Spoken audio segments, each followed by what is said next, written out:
Evening and happy Monday.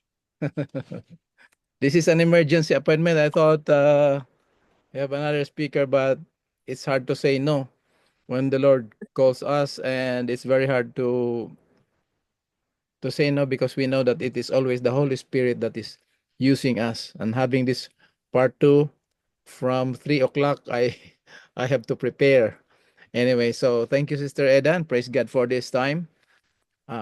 It's not a formal program that we are to participate only, but every time we have a Bible study, we need to focus our mind and to say yes to the calling of the Lord. Amen. I called Brother Piper because I'm looking for him, and he said he's home. I'm wondering why Brother Piper is not here. So now he is here. Welcome. Operator Jalen or Sarai, just in case somebody will join with a different number. That's our Bible student, Sister Kion. Uh, Later, if she can come in, she's from New York. She's our classmate. So we will start our second part of the.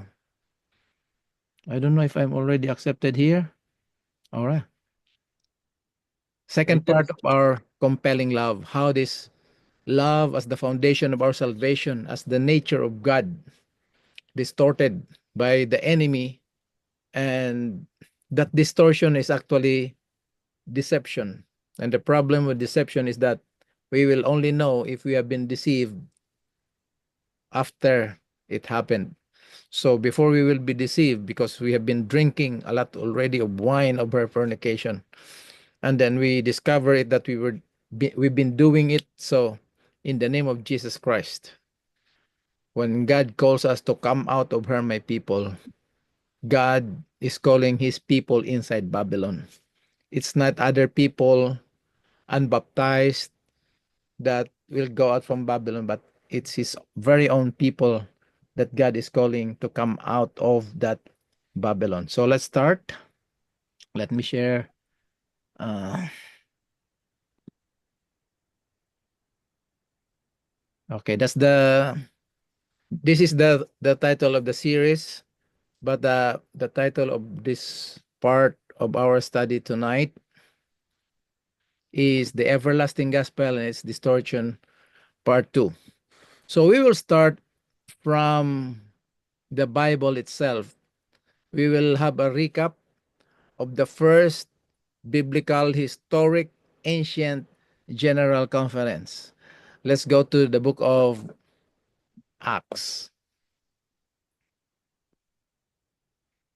Okay, this is the first general conference after after they organized the church, when people get baptized through the work of the Holy Spirit. After the Pentecost, they were baptized, they became a church. No more nation, now it's a church, the body of Christ. So this is the very first general conference. Acts 15 verse 1. We'll just extract some verses in there. If you have time, you can read it. It says, as and certain men which came down from Judea taught the brethren, talking about the newly convert, the newly baptized, taught the brethren and said, except you be circumcised after the manner of Moses, you cannot be saved. And then in verse 5, discussion. And then in verse 5, but there rose up certain of the sect of the Pharisees, which believe, saying that it was needful, necessary, to circumcise them, talking about the newly convert, the Gentiles, that was needful for circumcision, needful to circumcise them and to command them to keep the law of Moses. So the circumcision and all other requirements in the Old Testament, the law of Moses, they teach and they taught the people and require the people to keep it, the law of Moses, as a requirement of salvation. So now, the people who witness, experience, been taught by Jesus Christ himself, although they learned after the resurrection of Jesus Christ and through the guidance of the Holy Spirit, during the Pentecost, this was the response of Peter. And when there had been much disputing, Peter rose up and said to them, Men and brethren, men calling those who were teaching, and brethren, those who were newly baptized. You know that how you know how that a good while ago, it's been a while, God made choice among us, talking about the Jews, that the Gentiles by my mouth should hear the word of the gospel and believe. My L, that should be an L. And God, which knoweth the hearts, bear them witness, giving them the Holy Ghost or the Holy Spirit, even as he did unto us. You see the us here talking about the Jews and the them talking about the Gentiles. Meaning Peter was saying that God also give them the Holy Spirit. That's why they get converted. Because sometimes we believe we are the only one who has the Holy Spirit. How can people outside, when we do evangelism, crusade, Bible seminars, and they come, is that only because the Holy Spirit is in the speaker? No. The Holy Spirit worked with Cornelius and his family and his people, and the Holy Spirit worked with Peter when he was dreaming about different kinds of animals. So both sides, the preacher, the teacher, the member of the church, and those who never entered the church yet, first time to hear the series of the gospel, when they accept, both come together in one body, in one faith, in one baptism because of the working of the Holy Spirit. This is what Peter is telling them. And put no difference between us and them, purifying their hearts by faith. Okay? So now, verses 10 to 12. Now therefore, why tempt ye God to put yoke upon the neck of the disciples, which neither our fathers nor we were able to bear? That's the teaching of following the law of Moses for salvation. But we believe that through the grace of the Lord Jesus Christ, we shall be saved even as they. Then all the multitude kept silence and gave audience, meaning they listened to Barnabas and Paul, declaring what miracles and wonders God had wrought among the Gentiles by them. And then let's go to 13 to 16. Where is it? Okay, 13 to 16. I was not able to change. Sorry for the big title here, 10 to 12. I was in hurry doing this, Sister Eda. So this is 15 verses 13 to 16, not 10 to 12. And after they had held their peace, they keep quiet. They listen to Paul and Barnabas. James answered, saying, Men and brethren, listen to me. Simeon hath declared, that's Peter, declared how God at first did visit the Gentiles. God at first, meaning the salvation for Gentiles was not an afterthought. Oh, you rejected me? After 70 weeks are determined and upon you unto thee, 34 AD. Now I go to the Gentiles. So James is saying here that God planned for this gospel message to be entrusted to the Jews, but Gentiles were already included in the plan of salvation. So Simeon had declared how God at the first did visit the Gentiles to take out of them a people for his name. And so this agreed the words of the prophets, as it is written, After this I will return and build again the tabernacle of David. Now, talking about tabernacle is not building here anymore. It's the people of God, the church. That's the temple of God. We will talk about it later. Okay. Um, which is fallen down, and I will build again the ruins thereof, and I will set it up. So if you go to uh, 1 Corinthians 3:16 and 1 Corinthians chapter 6 verse 19, Paul is saying that our bodies are temple of the Holy Spirit. We are his temple. It's not building anymore, but people, group of people. In the Old Testament is the nation of Israel, that's the people of God. But in the New Testament, the church, the people of God is the temple of God. Okay? So now, from the beginning, the distortion started already from his own people because they rejected Jesus Christ. So when Jesus Christ left after his resurrection, the ministry after 50 days of his resurrection, the Holy Spirit was given. It was the Holy Spirit that empowers the disciples to preach the pure, unadulterated, non-commercialized gospel. Okay? Now, because the enemy doesn't want the people of God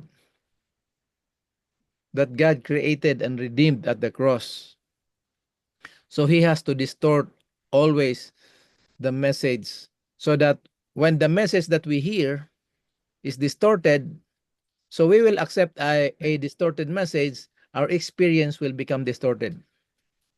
So if we will hear a limited good news, our experience will be limited. But if we hear a pure message from God himself, our experience and character will be developed into purity of the character of Christ. Okay? So now let's go to the situation when Jesus left and the ministries go on building churches. Now, because of the preaching of the gospel, that includes the harvest of the gospel, the church in Thessalonian believed that Jesus will come immediately, so they stop working already because Jesus is coming soon. So Paul give them a warning. Look at this. 2 Thessalonians chapter 2 verses 1 to 4. Now I beseech you, brethren, by the coming of our Lord Jesus Christ. So the issue here is about second coming. And by our gathering together unto him, that you be not soon shaken in mind. Remember last week, Paul is talking to the Galatians. You're so shaken immediately, taken away from the pure gospel, which is not the gospel. There's no other gospel. Hold on.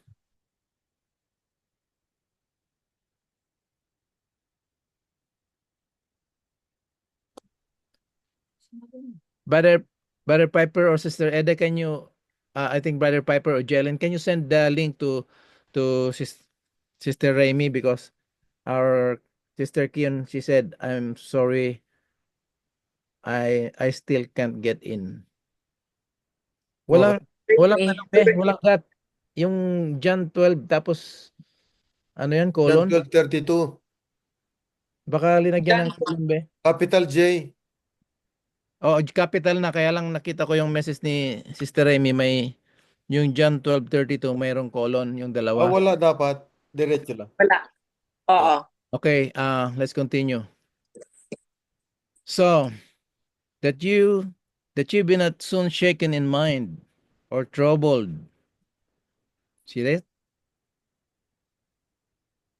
You must not be soon shaken in mind or troubled, neither by spirit, by word, nor by letter, as from us, as the day of Jesus Christ or the day of Christ is at hand.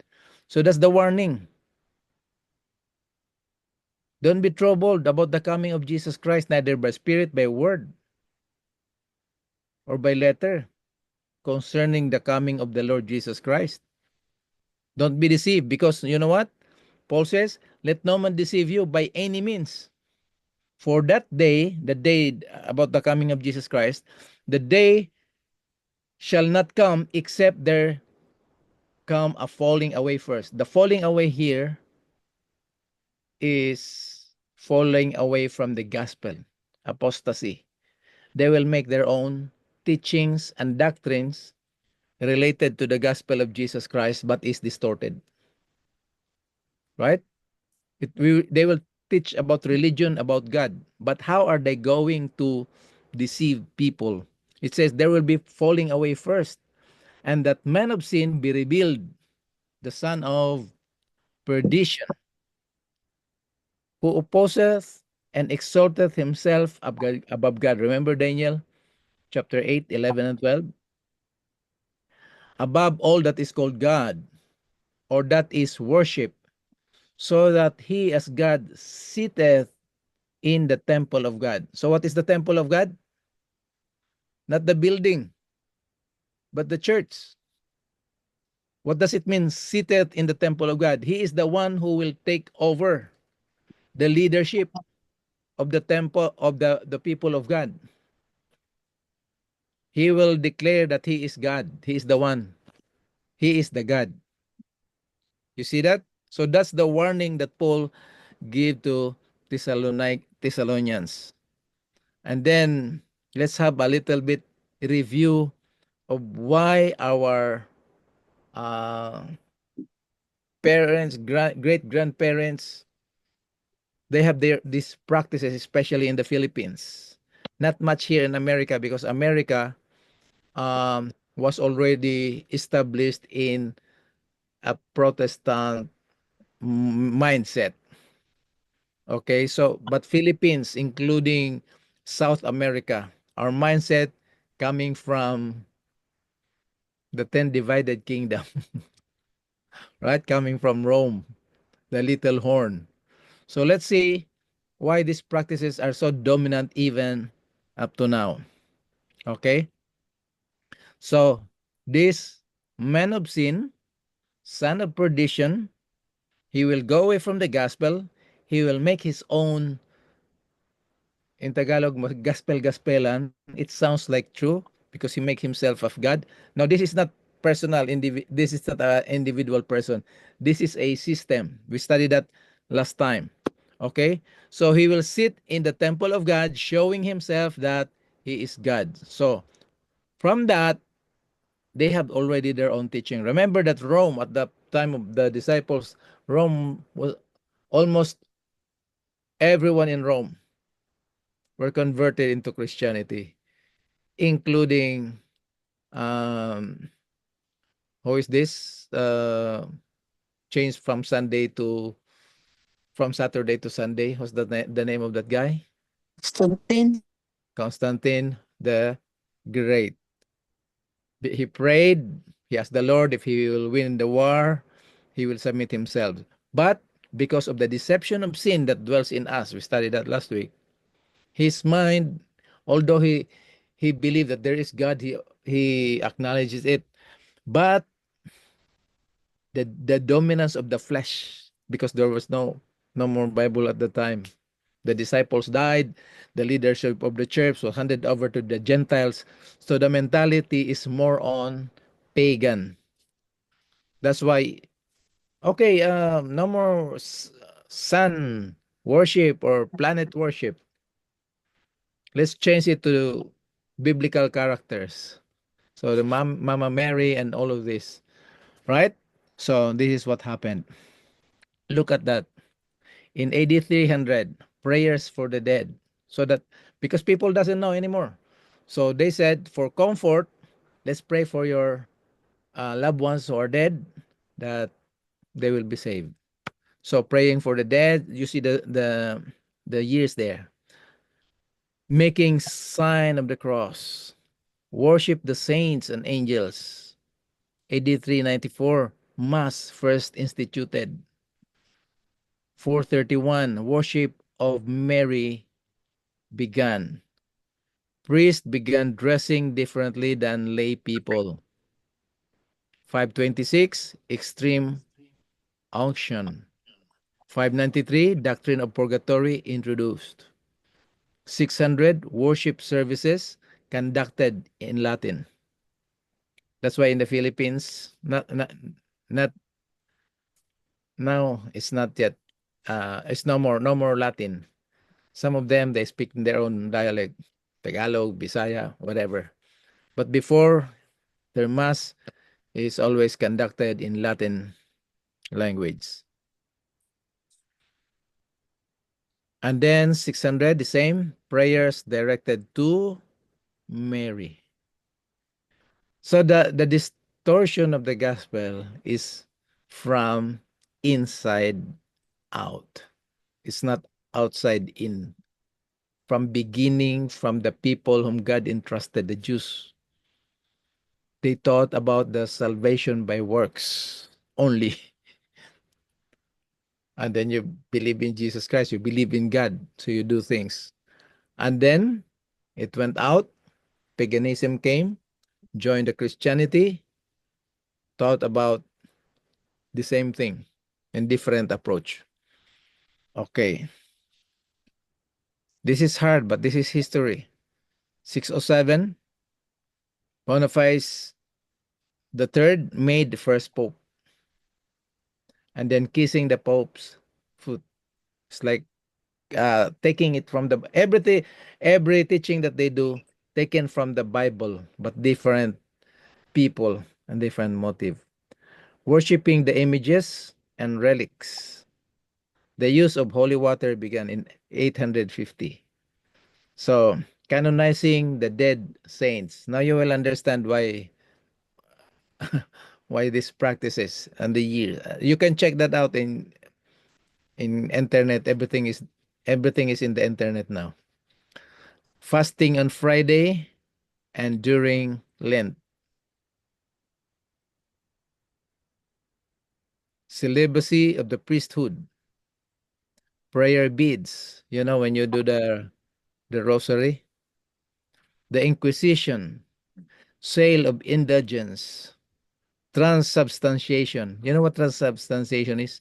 When you partake the communion, when you eat that bread and drink the wine, is actually that is Jesus, and he is the actual Jesus that you are taking instead of representation, because when Jesus said I am the bread, so that everything that they've been teaching in the church is like almost the same.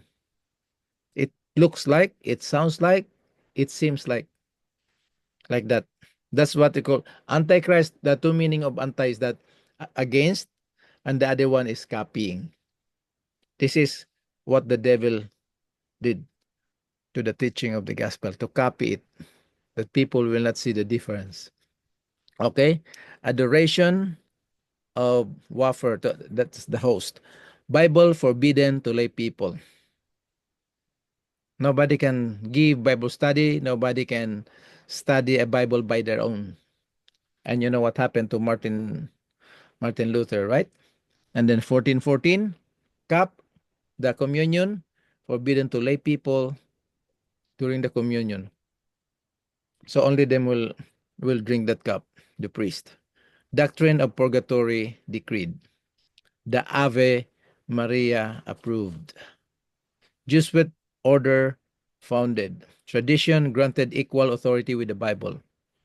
So not only the Bible is the authority, but also tradition, they are the same authority. Apocryphal books put into Bible. We have 66 and they have 72. And Immaculate Conception, the virgin birth. Syllabus of errors proclaimed. Infallibility of the Pope declared. Public schools condemned. So they have this called private school. Assumption of the Virgin Mary. And then Mary proclaimed as the mother of the church. Okay. So that's the history from the disciples, from the general conference, and then the disciples died, the preaching goes on, and then the distortion of the gospel. Now we will go to the present time, like from the 1800 to the 1900 up to now. So many Christians, especially Adventists, oppose the teaching of the two Adams and the universal legal justification of the human race in Jesus Christ. This is their position. Their opposition, their standing is based primarily on three objections. Number one, the teaching of the two Adams sounds very much like the Roman Catholic doctrine of original sin. Number two, this teaching of the two Adams is federal theology. And number three, this teaching of the two Adams, because you can see that in Romans chapter 5, verses 12 to 19, and in 1 Corinthians chapter 15, verses 21, 22, 44, and 45. That what happened, God created us in Adam through one man, and Satan ruined us in Adam, and then God redeemed us in one man, Jesus Christ, who is God made to be sin for us, made of a woman, made under the law, made like unto his brethren, made flesh, and dwelt amongst us. So they said this teaching undermines the doctrine of substitution.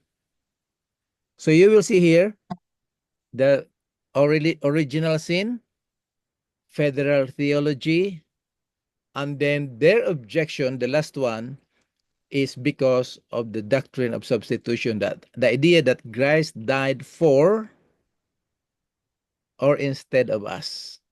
So this number three is well embraced by Christianity. Although they oppose with the teaching of the two Adam, they embrace, and I believe that even ourselves, we believe this idea that Christ died instead of us. And we will look at it later. Okay? So, number one, we will do one by one. The doctrine of original sin that is composed or taught by Augustine. Augustine, the great father of the Roman Catholic. The doctrine of original sin teaches that the entire human race received four major effects as a result of Adam's fall. What are these four major effects? Separation. Remember, sin separated us from God. Isaiah 59 verse 2, right? And sin weakens us. We become weak. We cannot obey God anymore. Number three, we were condemned. So number four, we are guilty of Adam's sin. So, because of sin, are we separated from God? Yes. Can we obey the law of God in and of ourselves? No. So we become weak. What is our spiritual status outside of the gospel of Jesus Christ? We are condemned. But guilt, I think you hear that from former President Rodrigo Duterte, that during the hearing, that guilt is personal. We did not inherit the guilt of Adam because guilt cannot be inherited. Now comes the situation. Because of this teaching of original sin, the Protestants and evangelicals rejected the doctrine of original sin. But for us who study the Word of God, we look at everything. If there is truth in there, we accept only the first three. Yes, biblically, we were separated because of our sins, and we become weak. And we are under condemnation. But we don't inherit the guilt of Adam. Is that clear, brothers and sisters? Number two, federal theology. Federal theology is also a mixture of truth and error. It teaches that just as Adam was the first federal head of human race, by his sin condemned all humanity. So it sounds true. And then Christ, as the second federal head of human race, redeemed all humanity by his act of righteousness, by his perfect life and his sacrificial death. Sounds good. Sounds quite biblical. Yet those who teach federal theology, they draw to the conclusion that because Christ in his righteousness, he did it for all. So they were teaching that all men will go to heaven. Do you see that? Is that biblical? Did Christ save all men in his holy history? Yes. Will all men go to heaven? No. So that's where the federal theology fail. I hope this is clear, brothers and sisters. Please write it down, study it, or take picture. Don't take it from Brother Epi. Because I am your classmate, I don't have authority by myself. I'm just studying here and sharing it to you why the gospel is being distorted. So there are two things in this federal theology. It separates the people. Letter A, the Calvinist. The Calvinist says that yes, the in-Christ motive is biblical, but that only applies to the elect, whom God predestined to save.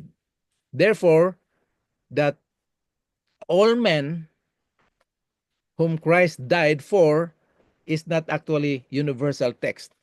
That's only limited to the elect. Do you see the problem there? So how will you know that God elected you? That's the big problem. Because remember John 3:16, for God so loved the world.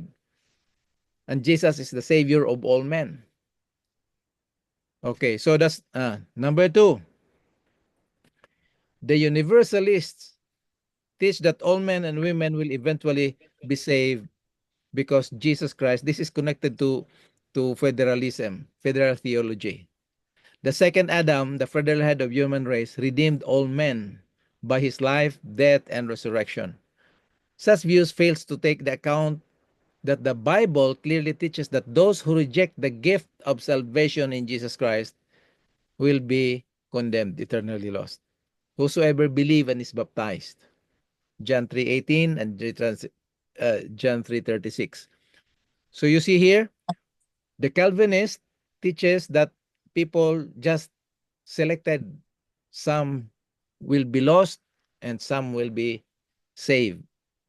And the universalism, they teach that everybody will go to heaven. Whatever lifestyle you do, whether you believe in God or not, you go to heaven because of Jesus Christ.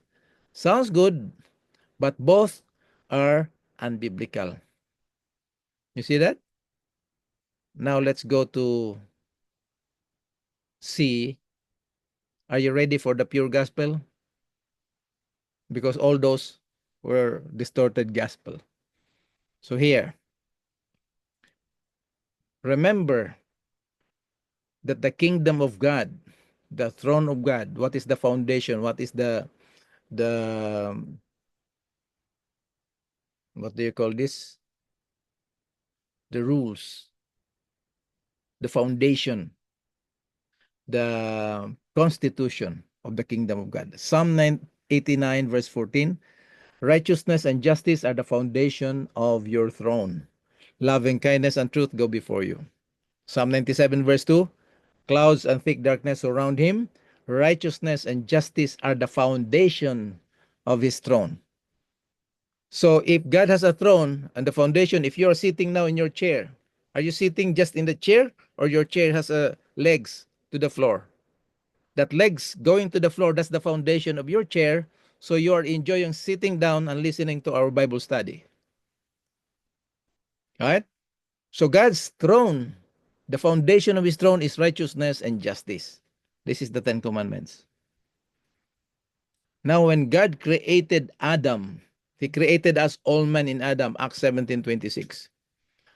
God told Adam, Adam, if you obey my word, you will be justified to life. You will live forever. But that was a conditional immortality. As long as you obey, you will be justified unto life. That is the righteous requirement of the law. If you disobey, you will meet the justice of the law. It requires death because you detach yourself from the source of life. Not that God will kill you, but you detach yourself willfully and deliberately. And guess what did Adam do? What did Adam do? He brought himself to the left side. And sad to say that before he had the children, he already committed an act and willfully decided to bring himself, including us, all humanity, in that situation. And he cannot bring his children in the middle. All his children that will come out when God told them, go to the world and multiply and replenish the earth, all the people that will come out from Adam will be under the condemnation of the law. So what is the gospel? What did God do?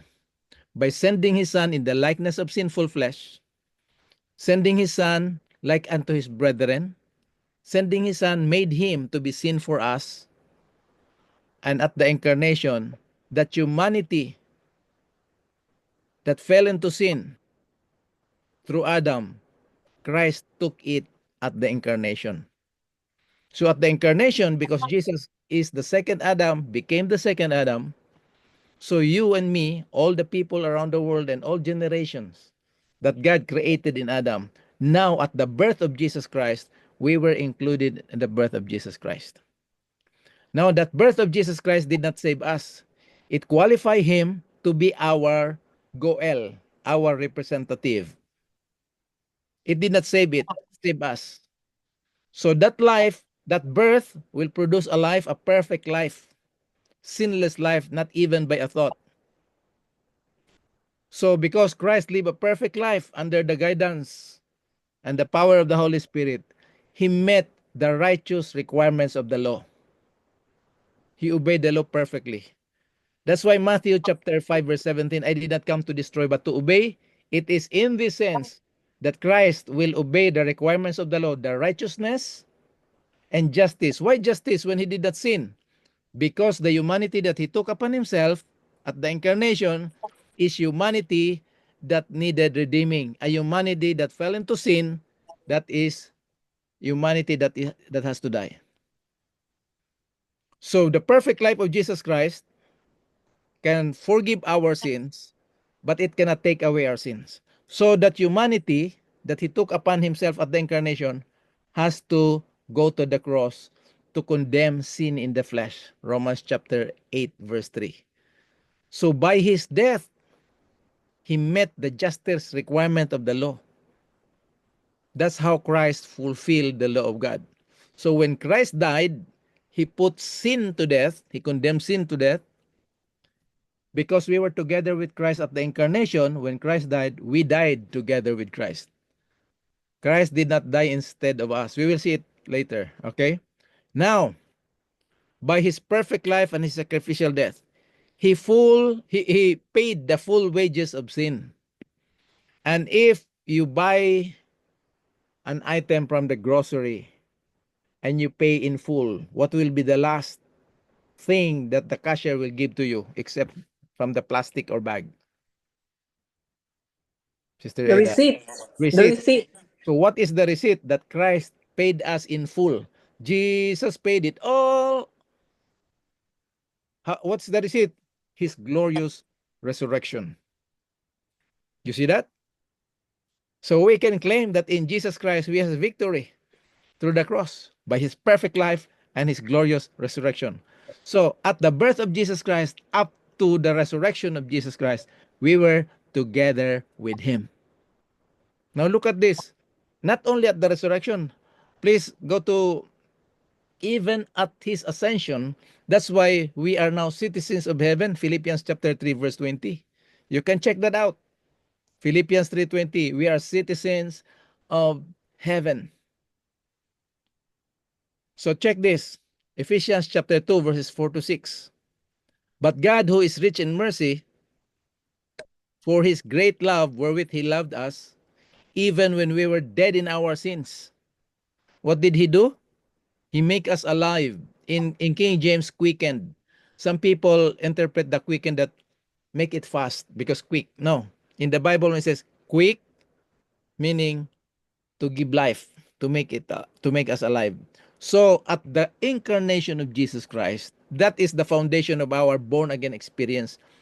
We don't hear and attend people don't hear and attend the crusade or Bible seminar and they accept Jesus Christ and then they become born again. That's good. Praise the Lord for that. But what is the foundation of that? The birth of Jesus Christ. When his divine life joined together with the dead humanity at the incarnation, God made us alive. How? Together with Christ.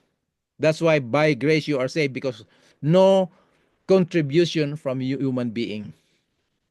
And then that's just the beginning.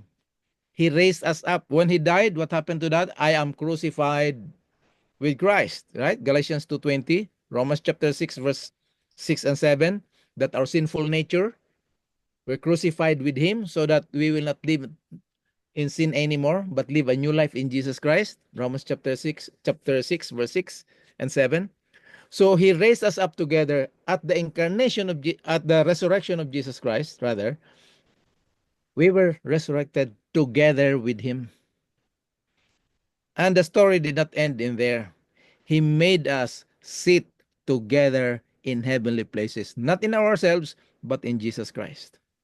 So this is the gospel that was planned and initiated by God before the foundation of the world, promised right after the fall when Adam and Eve sinned, and then it was fulfilled in his holy history by his miraculous birth, his perfect life, his victorious sacrificial and victorious death, and his glorious resurrection. That's the everlasting gospel. And the enemy doesn't want the people of God to know this. Because we as an Adventist, there was a program 2 weeks ago, there was a program in the Philippines. One of our called Faith Defender. Does the Adventist teaches salvation by works? And the answer is no. But when you survey within the Adventist church, we are happy, gladly, and rejoicing in the teaching that for us to be saved, we have to obey the law of God.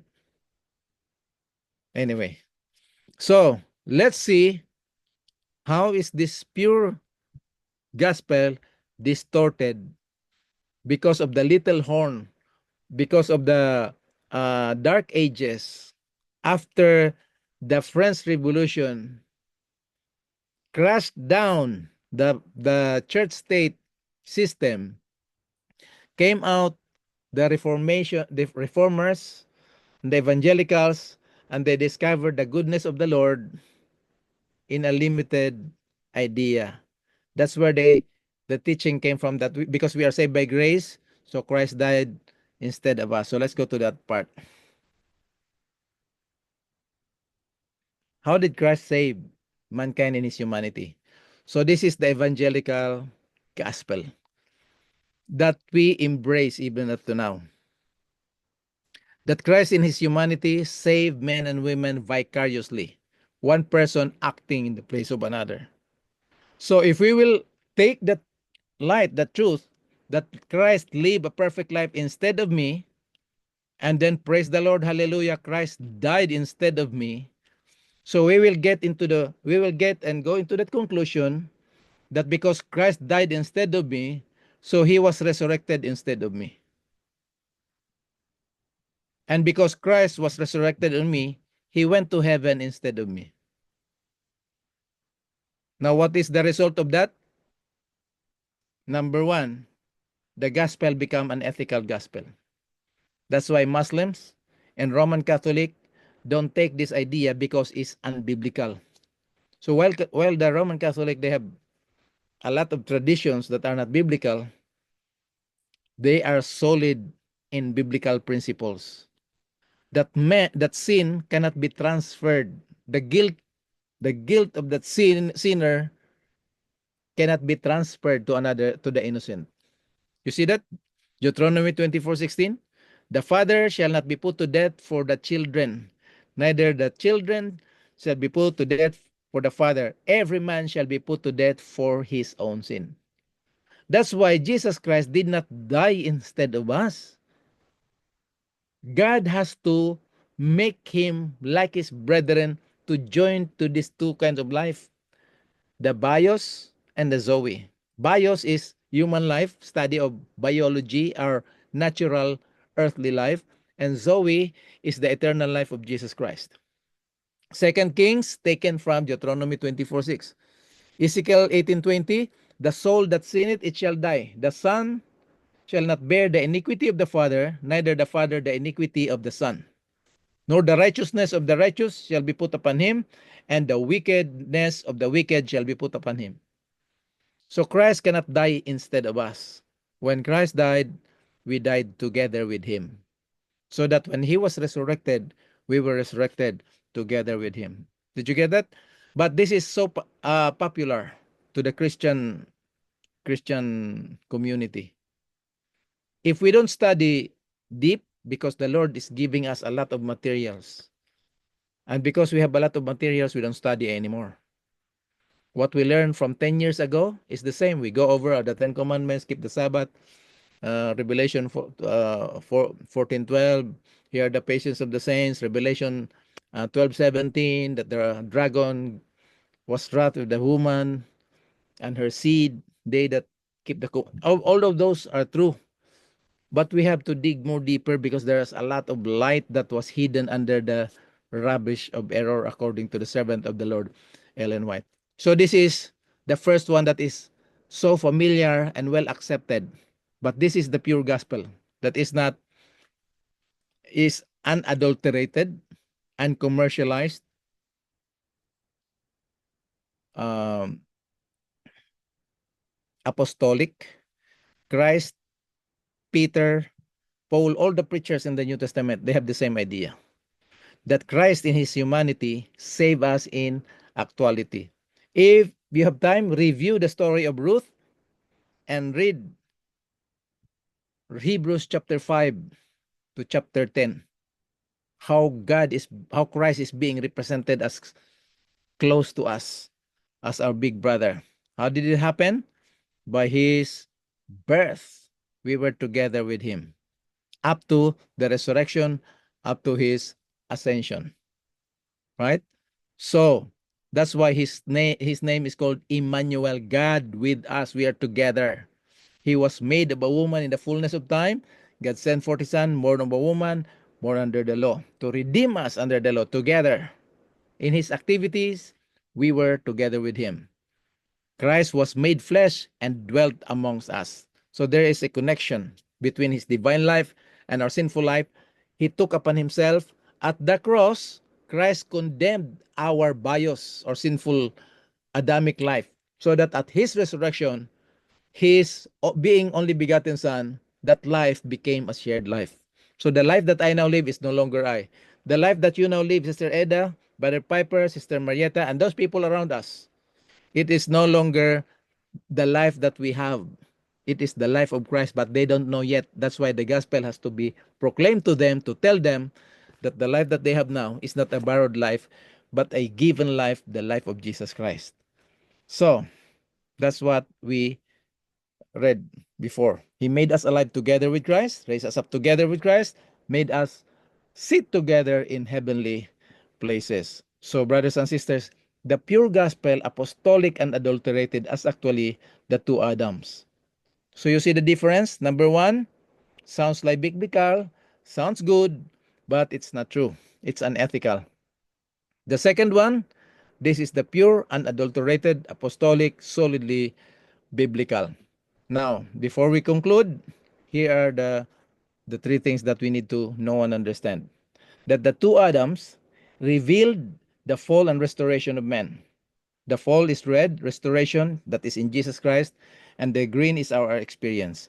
In Adam, humanity sinned, defiled by sin, and condemned to death. In Jesus Christ, the second Adam, the same humanity that fell from sin and uh, the humanity that is to be condemned was reconciled to God, cleansed from all defilement of sin, and justified unto life. Now, how are we going to connect this? Because it sounds like universalism or federal theology. No, because this truth, the life that we have in Adam is by birth. And the life that we have in Jesus Christ is by faith. And that faith that God has given us is a gift for us to experience the truth that we have in Jesus Christ. We have to accept that message by faith.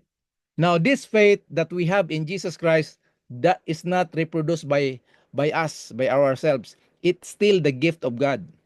So through faith, as a response that we receive that gift of faith, the grace and faith, then I highlighted it, like any gift, it will not benefit anybody else if you don't receive it and open it. So because God gave us the unspeakable gift that is in Jesus Christ by his holy history, we sinners from head to toe will experience the peace that passeth understanding and the joyous experience of salvation in Jesus Christ. So 3 points that we need to understand in these two Adams, the pure gospel. Adam's sin brought all mankind under death sentence. But the obedience of Jesus Christ did two things for us. It saved all humanity only from the second death, the wages of sin, not from the first death. First death is just the result, the consequences. 5 ways of dying in this world: old age, accident, sickness, suicide, and murder. These are all consequences of sin. This is not the wages of sin. So that whatever experience those people in the cemetery now, and then if Jesus will not come yet, we will experience only one of these 5. We just go to sleep, and then when Jesus comes, because we already received the gift of faith and grace, Christ, we will hear the voice of the archangel Jesus Christ. He will call our name, and we will be resurrected together with the saints, and we will be with him. Okay, number 3, salvation from the second death and the verdict of justification to life. These two things are God's supreme gift in Jesus Christ to us, humanity. Can we have another 5 minutes, Sister Eda? Yes, brother. By Okay. all means, please. Okay. So now let's go to this prophecy that we studied before. The two visions, the Mare and the Hudson. The Mare is the fulfillment of the activity of Jesus Christ for our salvation. But from the beginning, when sin entered into this world, God promised salvation and fulfilled it up to the cross. That is called Old Covenant. Now, the Old Covenant is not salvation by works. It is salvation. Uh, is a pattern of salvation. And then, after Christ died, that Old Covenant was fulfilled. Now it's the New Covenant. That New Covenant is not brand new. It's not afterthought. That is the original covenant. So the Old Covenant is salvation in type. The New Covenant is salvation in reality, fulfilled in Jesus Christ. That's why at the incarnation,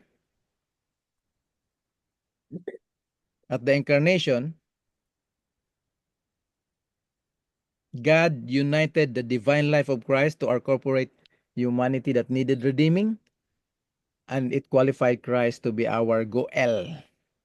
You look for the word Goel. That is the story of Ruth. Now, that did not save us. It qualified him to be our representative. By his perfect life, sinless life, and his sacrificial and victorious death, he fully redeemed mankind. And the receipt of that is the glorious resurrection of Jesus Christ, cleansed and glorified, which he took to heaven and represent us in the heavenly kingdom, his priestly ministry. So that's why the gospel from Old Covenant as a type to New Covenant, the reality. Guess what? Because the people of God whom he trusted this message rejected Jesus Christ, the enemy came back again and destroyed the literal ancient Jerusalem, the sanctuary, and all its teachings. You see that? But by the grace of God, in 1844. The spiritual and global Israel, the church on earth connected to Jesus Christ in the heavenly sanctuary. God has to raise up this movement after the great disappointment to proclaim, reproclaim, demonstrate the everlasting gospel in Jesus Christ, called the Advent movement, which is now the Seventh-day Adventist Church, which is a movement. So in closing, brothers and sisters, in the context of these two visions that God gave to Daniel, look at this pattern. From literal, geographical, ancient Israel to spiritual, global Israel. In 605 BC, King Nebuchadnezzar besieged Jerusalem, destroyed the temples, and took prisoners to Babylon. In 457 BC, God used another king, three kings, Cyrus, Darius, and Artaxerxes. And it is to Artaxerxes that they have to go back to rebuild the temple and the city. So restoration of Jerusalem and the temple begins in 457 BC. And then, at the Mary vision, Jesus, the Messiah, has to come. So the first coming of the Messiah. So taking this literal history of the literal Israel, geographical Israel, and geographical Babylon, in 538 AD, the little horn trampled down the truth of the sanctuary to the ground, took away the message of law and grace. That's why even up to now, we are still confused about the law and grace and so many biblical truths. But after that, the French Revolution put down this church-state system, 1798. And then, after 46 years, the Great Disappointment event, worldwide, historical, 1844, Christ restored the message through the church, through this movement. The sanctuary shall be cleansed. The sanctuary shall be fully restored. And after that, taking these three big events here, what will be the next main event in this earth's history? The second coming of Jesus Christ. Do you see that? The pattern? The second coming of Messiah, which is very soon. So, brothers and sisters, God bless us all. This is the second part of the everlasting gospel and its distortion, but it will be restored through his remnant, the 144,000 that is living on earth, and that's you and me. Not to boast ourselves, but to thank God for this privilege that he entrusted us, this pure, unadulterated, non-commercialized, everlasting gospel that is Jesus Christ. God bless us all. Spread the word, grow in the Lord, and I love you all in the name of the Lord. Amen. Amen. Amen. Oh my, it's so beautiful, brother. Thank you so much.